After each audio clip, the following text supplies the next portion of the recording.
Olá, que a graça e a paz do Senhor esteja com cada um. O assunto que nós vamos tratar hoje é o alívio de saber que tudo já foi feito. E a base bíblica para hoje é primeiro Coríntios, capítulo 5, versículo 7, e também de Colossenses, capítulo 2, versículo 13 até versículo 14. Diz assim a palavra do Senhor. Portanto, se alguém está em Cristo, é nova criatura. As coisas antigas já passaram, eis que se fizeram novas. E a vós outros que estáveis mortos pelas vossas transgressões, vos deu vida juntamente com ele, perdoando todos os nossos delitos, tendo cancelado o escrito da dívida, cravando-o na cruz. Meus irmãos, olhar para a história da nossa família é muitas vezes olhar para uma mistura de memórias bonitas, mas também marcas dolorosas. Quase todos nós carregamos na bagagem familiar lembrança de lutas difíceis, como um avô que sofria com alcoolismo, casamento que se romperam com muita dor ou crise financeira, que tiraram o sono de nossos pais. Diante dessas marcas, é muito comum ouvir em alguns ambientes que essas dores são, na verdade, maldições hereditárias, uma espécie de praga espiritual que corre nas veias da família e que precisa ser quebrada por meio de uma oração mística muito forte ou de uma campanha intensa de libertação. É perfeitamente compreensível que um coração zeloso que ama seus filhos e deseja o bem para o seu lar sinta um aperto no peito diante dessas afirmações. Afinal, ninguém quer ver os erros do passado se repetindo na vida de quem ama. No entanto, o Evangelho nos acolhe com uma notícia infinitamente mais suave, mansa e libertadora. A palavra de Deus nos lembra com muita doçura que, ao nos entregarmos a Jesus, o nosso certidão de nascimento espiritual é completamente refeita. Nós saímos da linhagem cansada e frágil de Adão e somos adotados na família vitoriosa de Jesus. Lá em Gálatas, capítulo 3, versículo 13, a Bíblia é categórica e reconfortante. Cristo nos resgatou da maldição da lei, fazendo-se ele próprio maldição em nosso lugar. Toda e qualquer barreira espiritual que pesava sobre a nossa história foi cravada de uma vez por todas lá no madeiro. A teologia nos ensina a descansar na beleza da suficiência da cruz. Dizer que um filho de Deus ainda precisa passar por um ritual para quebrar uma maldição do passado seria, mesmo sem perceber, dizer que o sacrifício de Jesus foi incompleto, como se o sangue do cordeiro precisasse de um retoque humano para ter plena eficácia. Mas o próprio Jesus, em seu último suspiro, declarou: está consumado. Ali, a sua liberdade foi assinada por inteiro. A nossa liberdade foi assinada por inteiro.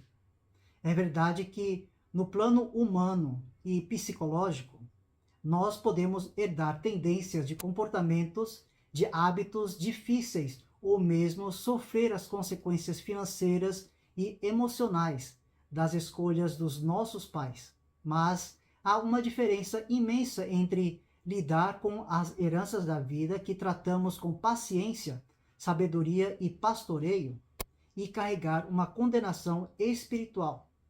Juridicamente, diante do tribunal do Pai, não há mais nenhuma condenação contra você. O decreto que nos condenava foi apagado e lavado. Você não precisa caminhar pela vida olhando para trás com medo de fantasmas do passado. O sobrenome espiritual que você carrega hoje é o do próprio Cristo. A sua história não está presa aos erros do que vieram antes de você. Ela está guardada na graça daquele que faz novas todas as coisas. Então a pergunta, meus irmãos, é: será que no desejo sincero de proteger quem amamos, às vezes não permitimos que o medo de condenações antigas roube a nossa paz, esquecendo que o braço de Jesus na cruz já nos deu uma árvore genealógica completamente nova, limpa e abençoada?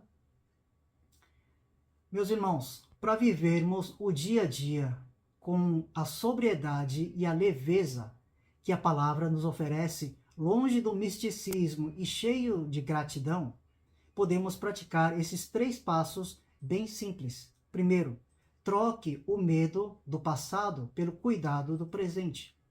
O profeta Ezequiel nos lembra que, de forma muito clara, que Deus trata cada coração individualmente. Em vez de gastar tempo tentando descobrir segredos da sua árvore genealógica, foque suas energias em construir novos e bons hábitos hoje. Ore pelos seus filhos, cultive palavras de afeição em casa e busque a sabedoria de Deus para administrar a sua vida e suas finanças. A sua história está sendo escrita agora, sob a bênção do Pai. Em segundo lugar, olhe para os erros da família com misericórdia e aprendizado. Se você percebe que herdou tendências difíceis, como um temperamento impaciente ou uma inclinação ao desânimo, não se desespere. Lembre-se do conselho bíblico lá de Filipenses capítulo 4, versículo 13, que diz: tudo posso naquele que me fortalece. Trate essas questões não como um feitiço espiritual, mas como áreas que o Espírito Santo deseja curar e amadurecer através da oração, da leitura da palavra e do apoio de irmãos maduros e conselheiros. O Senhor usa a nossa fraqueza para manifestar a sua graça. Em terceiro lugar, descanse na certeza da reconciliação plena. O seu lar, você, não é um território vulnerável.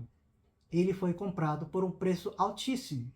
Termine o seu dia guardando no coração a promessa de Romanos capítulo 8, versículo 1, que diz: agora, pois, já nenhuma condenação há para os que estão em Cristo Jesus. Quando as luzes se apagarem, meus irmãos, entregue sua linhagem, seus filhos e o seu futuro àquele que venceu o pecado e a morte. O sangue de Jesus foi suficiente.